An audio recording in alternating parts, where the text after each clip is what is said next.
Assalamualaikum warahmatullahi wabarakatuh. Nama saya Muhammad Fajar Wahab.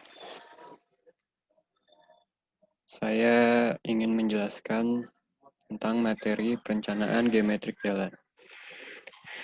Perencanaan geometrik jalan itu adalah bagian dari perencanaan jalan yang dititikberatkan pada perencanaan bentuk fisik jalan.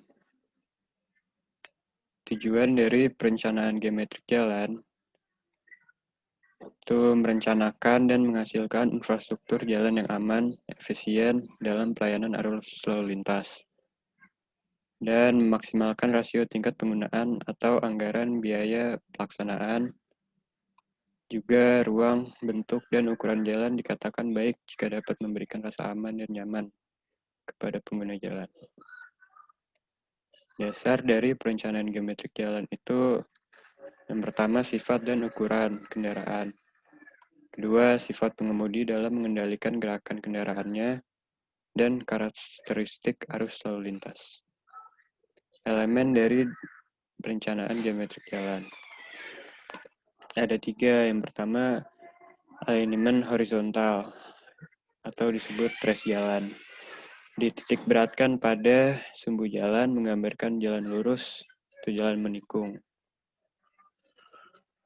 PRC, alignment vertikal atau penampang memancang jalan. Menggambarkan jalan mendaki, menurun, atau landai. Berkaitan dengan pekerjaan galian dan timbunan. Yang ketiga, penampang melintang jalan atau juga cross-section. Menggambarkan lebar jalan dan jumlah lajur jalan, median, drainase, kelandaian, lereng, tebing.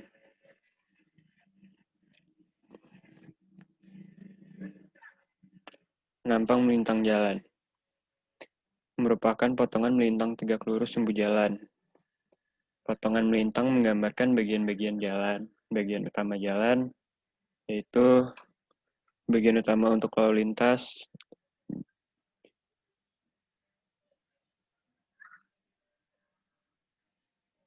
jalur lalu lintas, bahu jalan, trotoar, dan median. Bagian drainase, saluran samping, kemiringan melintang jalur lalu lintas, kemiringan melintang bahu jalan, dan kemiringan lereng. Bagian pelengkap jalan ada curb dan pengaman tepi atau trotoar. Bagian konstruksi jalan. Lapisan perkerasan jalan, lapisan pondasi atas, lapisan pondasi bawah, dan subgrade. Daerah jalan dibagi 3. Ada daerah manfaat jalan atau bahasa kata daerah Damaja, daerah milik jalan Damija, daerah pengawasan jalan Dawasja. Dalam undang-undang terbaru, kata daerah diganti dengan kata ruang. Jadi dibacanya ruang manfaat jalan, ruang milik jalan, dan ruang pengawasan jalan. Nah, ini adalah ruang manfaat jalan yang tidak diarsir, dan ini ruang milik jalan, ini ruang pengawasan jalan. Oh, ini bangunan, ini ruang milik jalan, maaf. Ini jalur lalu lintas, dan ini perkerasan. Ini merupakan bahu jalan, ini drainase, ini pengamanan atau trotoar.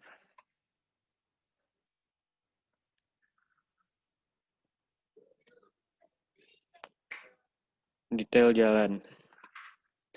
Pertama yang tadi bahu jalan sebagai tempat melipir dalam situasi darurat, untuk minggir sebentar. Dan trotoar untuk pejalan kaki, median adalah pembatas. Median itu garis tengah bagi pengemudi agar dapat mengontrol kendaraannya saat situasi darurat. Saluran samping itu untuk drainase agar tidak terjadi penumpukan air. Talut untuk menjaga kestabilan lereng. Atau curb, peninggian tepi perkerasan jalan untuk keperluan drainase. Pengamanan tepi, mencegah kendaraan keluar dari tepi badan jalan, batas jalan lah ya. Dan sarana lalu lintas. Sarana lalu lintas itu adalah bagian dari sistem transportasi yang berfungsi sebagai penggerak atau sesuatu yang dipakai oleh manusia untuk memindahkan manusia dan barang dari satu tempat ke tempat lainnya. Faktor-faktor. Kendaraan rencana, kinerja percepatan kendaraan, kemampuan mengerem kendaraan, jarak mengerem reaksi, jarak pandangan nanti, dan jarak pandangan menyiap. Kendaraan rencana yang pertama tadi. Kendaraan-kendaraan yang mempergunakan jalan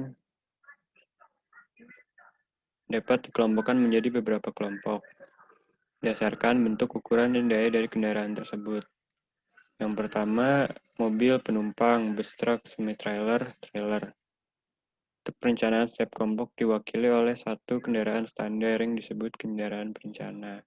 Ukuran kendaraan rencana untuk masing-masing kelompok adalah ukuran terbesar yang mewakili kelompoknya. Kecepatan rencana.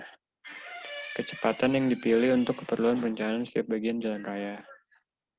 Kecepatan rencana merupakan kecepatan maksimum menerus di mana kendaraan berjalan dengan aman dan keamanan tersebut sepenuhnya tergantung dari bentuk jalan tersebut. Kecepatan rencana mempengaruhi kondisi seluruh bagian jalan dan biaya dari jalan tersebut. Volume lalu lintas menunjukkan jumlah kendaraan yang melintas suatu titik pengamatan di suatu ruas jalan dalam satu satuan waktu tertentu.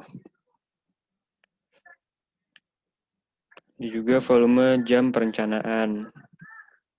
Ada perkiraan volume lalu lintas per jam pada jam sibuk tahun rencana dalam satuan cm per jam. Kapasitas adalah arus lalu lintas maksimal yang dapat dipertahankan pada satu bagian jalan pada kondisi tertentu dinyakan dalam satuan mobil penumpang per jam. Jarak pandang. Jarak pandang berfungsi untuk menghindari terjadinya kecelakaan, memberi kemungkinan kendaraan mendahului kendaraan lain.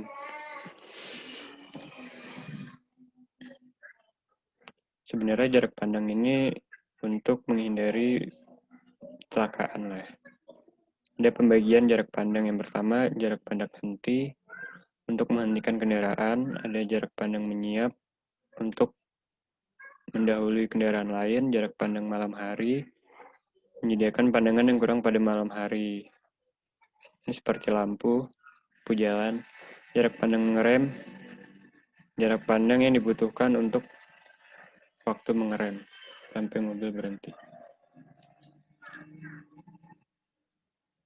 Untuk perencanaan geometrik jalan, ini lalu lintas tadi ya. Ukuran lebar kendaraan rencana, ini dibutuhkan lebar lajur. Sifat membelok kendaraan, perencanaan tikungan, lebar median di mana mobil boleh memutar, terbalik, turn. Daya kendaraan, tingkat kelandaian yang dipilih, tinggi tempat duduk pengemudi, jarak pandangan pengemudi.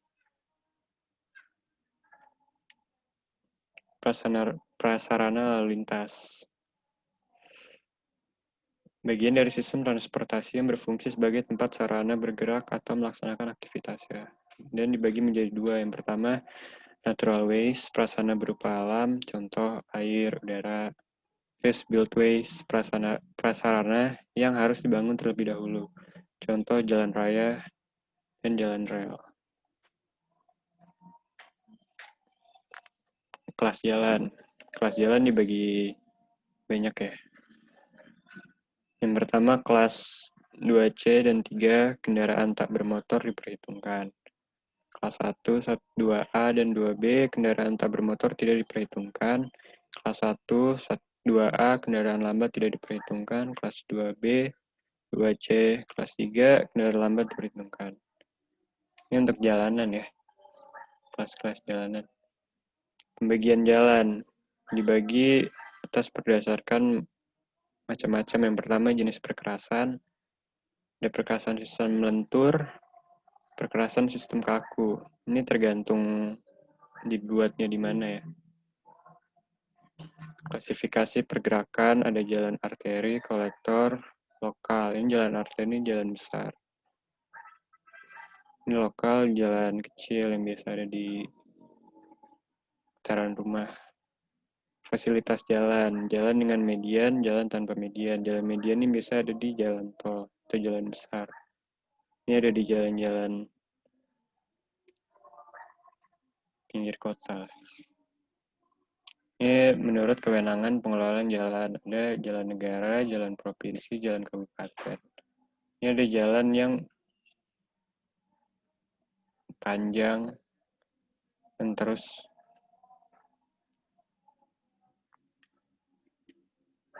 dan ada juga sistem jaringan jalan primer, sistem jaringan jalan dengan pelayanan distribusi barang dan jasa untuk mengembangkan semua wilayah di tingkat nasional dengan menghubungkan semua simpul jasa distribusi yang berwujud pusat-pusat kegiatan sistem jaringan dan jalan primer bersifat menerus yang memberikan pelayanan lalu lintas tidak terputus walaupun masuk dalam kawasan perkotaan. Misalkan dari luar kota yang menghubungkan ke kota. Sistem jaringan jalan sekunder. Sistem jaringan jalan dengan peranan pelayanan distribusi barang dan jasa untuk masyarakat di dalam kawasan perkotaan. Ini misalkan membawa alat-alat berat yang tidak ada di kota, kawasan perkotaan. Ini untuk pusat kegiatan ekonomi ya.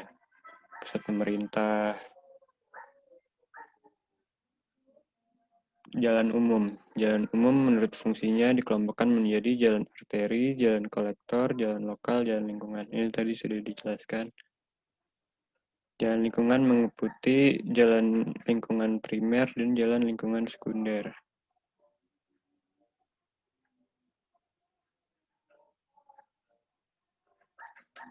Menurut status jalan umum, jalan nasional, jalan provinsi, jalan kabupaten, jalan kota, jalan desa. Ini dibedakan menurut tempatnya aja.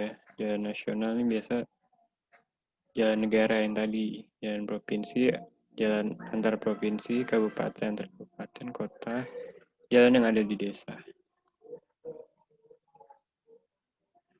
Jalan strategis.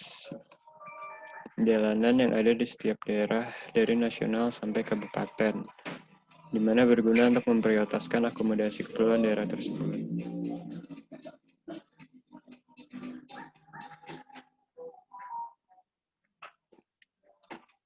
Pengaturan kelas jalan. Berdasarkan spesifikasi penyediaan prasarana jalan dibagi menjadi jalan bebas hambatan, ini jalan tol, jalan raya, jalan besar, jalan sedang, dan jalan kecil. Bisa di perumahan. Jalan khusus. Jalan yang dimaksud dengan jalan khusus adalah jalan di dalam kawasan pelabuhan, jalan kehutanan, jalan perkebunan, jalan inspeksi pengairan, jalan di kawasan industri, dan jalan di kawasan pemukiman yang belum diserahkan pada pemerintah. Ini jalan yang tidak untuk semua orang ya. Tingkat pelayanan level service iOS. Ini bisa dilihat dari rasionya, tingkat pelayanannya.